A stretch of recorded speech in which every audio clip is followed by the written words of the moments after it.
kon képp ku bokk ci karawaan bi di ñëw ñu ngi lay masawu di la jaajëfal bu baax a baax a baax a baax a baax mu tàmbalee ci bokk Pastef alliés yi ak ñi nga xamante ay mouvement la yor ak sëriñ si nga xamante dañoo jàppale ndax fan yi lu ci nekk jàppale seen mbokk sëriñ si sëñ Cheikh Thioro lii sëñ Cheikh Thioro laa mais jaxase sëñ Cheikh Thioro waa Touba loolu benn perte mi ngi mel ni jaxase président Ousmane Sonko ak ndawi Sénégal loolu ñu koy def dañoo xamul mais li ma ko wax rek jubal jubante bi dañ leen rattrapé ndax nag am na ndaw loo xamante ni dafa disparaître depuis 2019 muy Serigne Mourtala Mbacké di sëpp Serigne Modou Bousso Diagne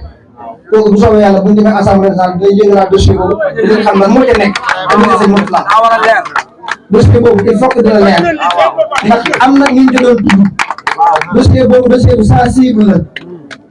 dossier boobu dossier bu sensible la ci camarade la wax dossier boobu dossier bu sensible la gendarmerie moo yoroon enquête bi enquête bi am nañu ci doon tudd bu soobee yàlla man maa jël ay engagement sëñ Mourtala dinañ xam lan moo ko yóbbu ak fan la dem ak ci loxo yàlla nekk bu soobee yàlla